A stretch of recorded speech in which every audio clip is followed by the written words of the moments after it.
If you gotta die, at least die handsome.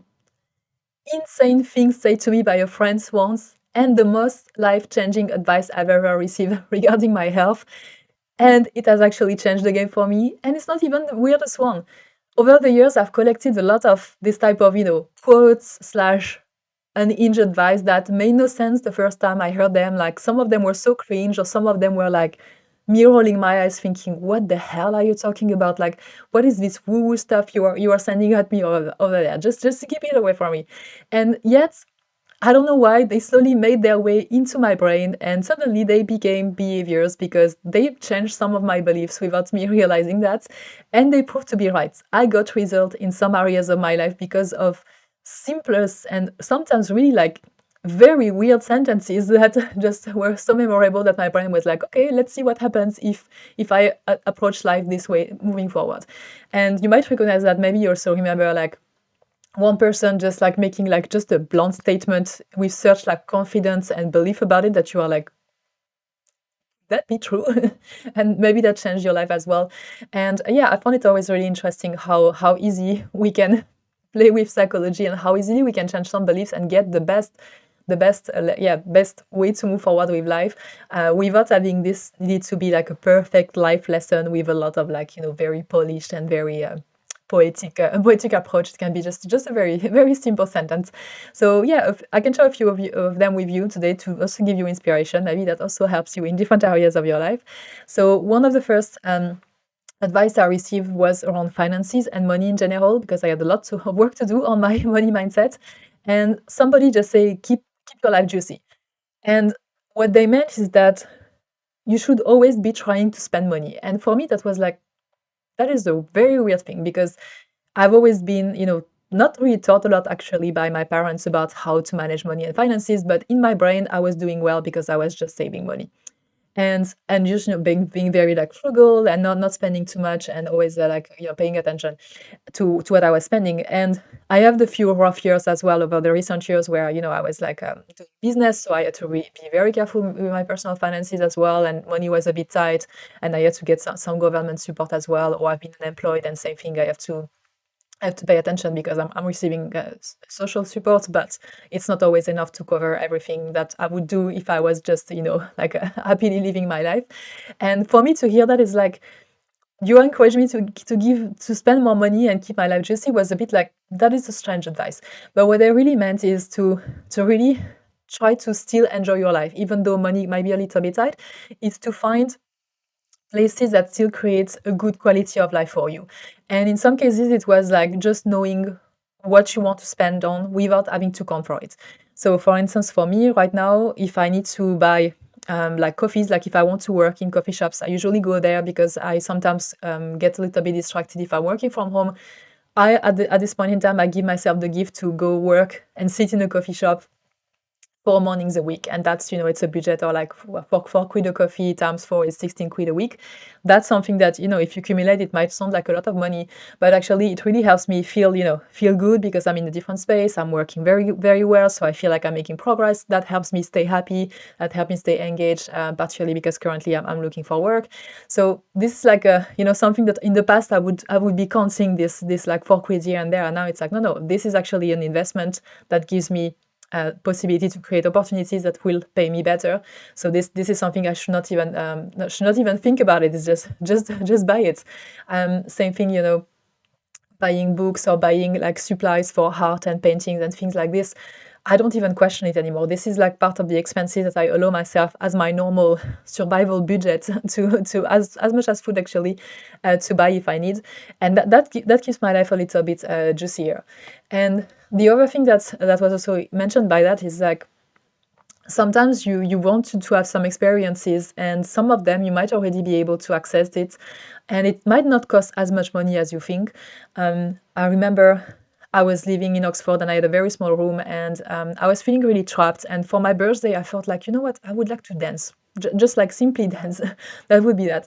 So I thought, okay, is there a place I could do that? And I saw that there was a studio, a yoga studio, that was sub-renting rooms. So if you wanted, you can go for an hour and you can pay like 40 quid, and you can have the full room with mirrors and stuff.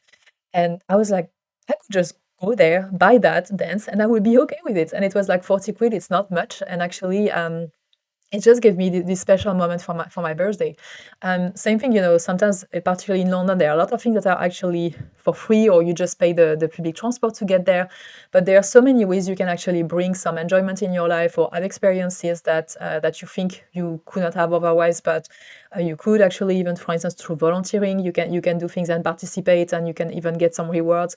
So there are like many ways to think about keeping your life juicy, and I now have a juicy list. So all the things that I would like to be able to do, whether it's holidays, or whether it's like buying a special experience, or just like even just living on my own again, or like having a cat. All these things are gone on the list, and I can think about, okay, what would be the budget, and I can build that into like, okay, what can I do this year, because there are things that are actually accessible to me with my current income, and then I can start planning the other things. And this has really changed the way I really approach, first of all, my relationship with money, but it also makes me feel more wealthy in a way, even though I'm not technically, like, my savings are very limited, and I'm currently, as I was mentioning, unemployed. So it's not like I'm super mega rich, but I'm still able to approach life with a mindset of abundance, and with a mindset knowing that I'm not really lacking anything right now.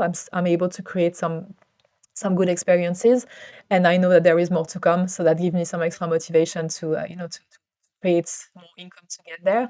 And I found it's really like just this simple advice, like keep your life juicy, and don't always like tighten up for the money, is actually something that changed, yeah, changed the way I enjoy my life. And yeah, it's very simple, but it actually worked. So if you've never tried that, try to create your own juicy list and see what actually you could do right now that will not cost you that much, whatever that is for you. The second one is the one I was mentioning in the intro, is the if you gotta die, at least die handsome. This was taught to me by a friend I was volunteering with during a dinner. We were talking about the Ken and Barbie movie for some reason, and the conversation deviated around health. And she was really like, she's like a really strong proponent of taking care of yourself. And she was like, if you gotta die, at least die handsome. And for me, it was like the most, the most Barbie possible quote. But it was actually what she meant here was really like, okay, we're all gonna die, but you can die with a good quality of life. You can die feeling good about yourself. You can die having, taking care of your skin, your brain, your sleep, like all these things that is just investment in yourself. And like taking care of yourself, it's like, why not do that? Why not? When as you grow older, why not be still confident about yourself? Have trust in your health and in your body and your brain.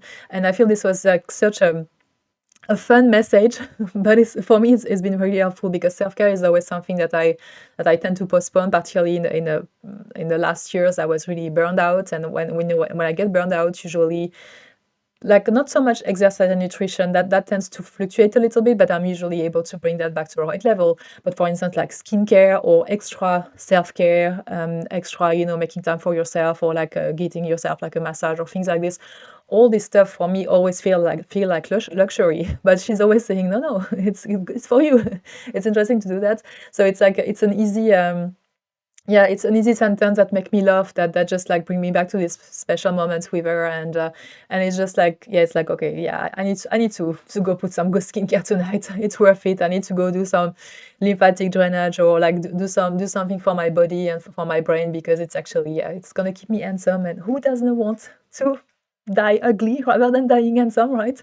Yeah, so this was just a funny mindset reboot for me, that has worked better than any kind of other things, like, oh yeah, you need to be consistent with your health because that's all you got, and all this more like logical, logical thinking. Actually, this sentence has done the emotional work and given me all the leverage that I need way better. So yeah, keep it with you as well, and please die handsome. You deserve it. Um, Another thing that I have been told, which is more about relationship, was a model I learned from the coach who was certifying me for my coaching business as well. And relationship, I've always feel quite complex, or like you always have to maintain things, you always have to manage the relationship. It's always felt like a lot of effort for me. I feel partially because I'm neurodivergent, so this has added an extra layer of always being aware about what's going on, and always trying to correct the dynamic, and things like this. And this coach, who is Vernon Burchard, he has this like three words framework for how to create amazing relationships, which is appreciation, adoration, attention. Basically, he's saying if you want to have great relationship, keep in mind that you need to give them attention. So make time for them when they are in the room. Don't be on your phone. Just acknowledge that they are there, that they are human beings existing in your presence. Make sure that you are appreciative. So be explicit about why you are grateful for them. Be explicit to thank them when they do something right. Basically, just be explicit with them, with a sense of appreciation that they're present in your life. And adoration is more like, just like, yeah, basically tell them that they're amazing. Tell this to everybody around as well. So it's not just in front of them, it's also when they're not there, just, hype them up for people. And it's basically just like the things that it makes actually so much sense, right? It's very obvious. If somebody in your life is making you feel that they are present with you, that they really are grateful for your presence in their life, that they really adore who you are as a person, you're going to feel great.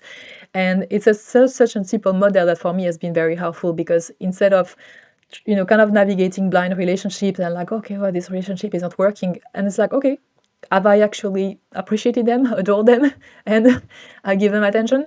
Simple, right? I can just go through this framework and check, and then it gives me like some ideas about things that maybe I've been missing. So yeah, it's a very simple model that actually has made a difference for me to try to approach relationship, whether it's friendship or more, or even pets. Actually, it actually works with pets as well. If you have a cat, so you will see, give the cat attention when it comes in the room, tell them that they are beautiful, that they've never seen something like this before, and then just like, be grateful for their presence, and make them feel that they are a special place in your life. That also works with pets. So yeah, it's this type of like kind of framework or like model that is very easy, has given me so much different beliefs about how hard relationships are, and actually I found them now a little bit less forced, or like less effort, as long as I keep thinking about these three topics. So yeah, sometimes it's just like the simplicity of a quote that can really help change the way you approach something and give you more enjoyment when you also have the relationships. Another thing that is more career related is that that I've heard is that if that next step isn't filled with joy, you're doing this wrong. And I've always heard people say, okay, you should never quit. You should just try harder, or just take a job for the money, or just like having like career is all about achievements. But I've never really heard people say it's about joy. And this is something that I'm also now using in my job search. I'm like, okay, if I was operating from joy every day, or from love, or whatever, like positive emotion, enthusiasm in my job, why would that need to happen? Like, what would be the criteria in what I look for a job? And I found it's actually very different than if I just say, okay, I just want to achieve and get to the next level or get paid more. And that means different thing, because for instance, I'm looking very strongly at the quality of people I'm spending my time around. I'm looking at the size of the team. I'm looking at the purpose of what they do, like what is their mission. I'm really looking at back at some experiences I had at work where I was actually feeling joyful, which is more around training people or communication in general. So I'm kind of looking for joy elements and trying to bring that in my career, because I really want the next step to be that. And that's a really precious advice I received, that that made no sense when I heard it. It's like, no, it's work. It doesn't have to be anything. You can just like do your 9 to 5 and go back home and be done with it. But I can also feel that for me it would be more ambitious to actually find a job where I can also feel joy. That would feel closer to who I am as a person. And yeah, it's just that different shift of mindset about what are you supposed to get from your career. That is the shift here that I got. So very thankful for the people who are telling me that, and then trying to role model this in my life, rather than just being how to say that, cynical and not believing in the possibility to have a good career as well. Hobbies. This is another area of my life where I got a non-advice that made so much no sense that I got basically the opposite advice. And that came from a conversation with somebody I was dating for the first time, and we were talking about things that I do outside of work. And I was explaining to him how I volunteer for sports organizations, and then for personal development event, and then for other things here and there whenever I can. And the guy was like, volunteering is a waste of time, because why are you spending so much time doing that rather than anything else? And that was like, you've never volunteered in your life, clearly, because when you volunteer, You meet so many amazing people, people who are dedicating their time to help each other or help specific missions as well. You get the chance to practice different skills that you will never have been able to do in a proper job. You just like, there is just a vibe, particularly when it's event based, and you just meet people, and it's just for a few days. There is such a deep connection being created. Um, and it's like, it gives you some extra sense of purpose when your career maybe is not going in the right direction and there is not enough joy. You can get the joy from your hobbies and from volunteering. And yeah, so this like is nonsense advice helped me create my own advice, which is no, volunteering is worth your time. um, and you really meet the most generous people, because people who have time to volunteer, usually, first of all, they are doing well in life, or they are not doing well in life, but they have such a generous mindset that they will be like good role models, and really people you want to be around. So yeah, sometimes you get unhinged bad advice that actually make you believe the opposite and make you lean in even more into the things that you like, and that's also a great way to celebrate your own intuition, to really follow what makes sense to you. When people hold the mirror in front of you, that sends you back the image of something that is at the complete opposite of what you believe. This is just a moment to reflect and say, actually, no, you are wrong. You are wrong when you say that. This is what I know works for me, and I want to stick to that, and I want to invest even more time and more energy in there, because I know I can get an amazing life lesson and experience there. And the last one, it's more on the spiritual side. This one you might have heard from different people, is things are always happening for you, not to you. This is a very common one in the spiritual world. I can tell you, when I heard this the first time around, I was like, nah. I was like, all these things happening to me, like, go tell this to the version of me who is struggling with burnout, who has been traumatized by a group of people, who is not sure that she can have a roof over her head over next month because she's almost running out of money, the person who has been treated poorly by this and this situation. Like, go tell the person who was crying every single day and just fighting hard to stay alive, that this is happening for them. I want to slap you in the face. What the hell are you saying? But with some more reflections, and with going through more of these experiences, and I think this one grew on me. It took some time to get into a real belief, but I have seen recently, partially because I'm doing this YouTube challenge and I'm revisiting my entire life for the last 20 years. I can see now the bigger picture. I can see all the different things that happened, and how many times actually some of the hardest experiences just open doors for actually good experiences, or things that I really feel lucky and grateful that I experience. I can see how some of these very tough experiences transform me into somebody better, or like not better, but like it kind of like removed layers and patterns and all beliefs that were not really helping me. I can see the picture now because I'm zooming out, and I really now believe that. I believe that things are always happening for you, and that's actually a different way now I'm engaging with different experiences. It's like, if something is hard, it's like, what is the lesson there? What is this serving? What is the purpose? And I found that when I'm thinking from this place of, okay, if that thing is happening for me, what could it be? It helps me engage with a hard experience better. It helps me lean into it and not resist it, which means that even if it's hard and I go through this, on the other side of it, I'm actually stronger. I'm even more confident. I really believe even more, and have even more faith in what's happening. Versus if I'm resisting and I'm like, there's a lot of restlessness and agitation. Is a different vibe when you experience life like this versus when you say, hey, it's happening for me. So chill, chill. It's not happening to me, it's happening for me. So I need to engage with the experience, and it's meant to teach me something, or it's meant to yeah, leave me with something better. And I found that believing that versus believing that things are happening to me is actually just more helpful for my brain in terms of the way I process it. And I feel it's also helping me just enjoy life more in general, because I now believe, okay, if everything is happening for me, then there are good things coming, right? There are like whatever miracles or whatever positive, result that I don't see yet, because I'm still in the process. So I can't see what's going to happen yet. I can feel that this is coming, and this is also helping me navigate whatever is going on at the moment with more joy, with just more confidence in general, and resilience. And that's, I think, was a strong gift. So it took me time to digest this one and say, yeah, yeah, okay, you are right. It's not just woo-woo spiritual stuff. It's actually true. If I look back at my life now, I see. But I think it's really serving me as well. So yeah, this was the most the unhinged advice I received. So for money, keep life juicy. For physical health and self-care, if you gotta die, at least die handsome. For relationship, appreciation, adoration, attention, that's all you need. For career, look for joy. For hobbies, don't waste your time listening to people who are telling you that you're wasting your time. Just do whatever feels good for you. And for spirituality, just things are always happening for you. And yeah, these were my most unhinged advice that actually changed my life. Surprisingly, they empowered me. And I'd love to hear yours. So if you had also this type of advice that you receive that you make like, nah, I was rolling my eyes so bad, just drop them in the comments and tell me what happened once you started believing them. And if you don't know me, my name is Chloe. And this channel, as I was mentioning, is all about reviewing my entire life for the last 20 years and seeing what I want to leave behind, keep with me, what I've learned, what I've unlearned. As I'm moving towards my 40 in, what are we, day 52? So for 28 days, I will be 40 very soon.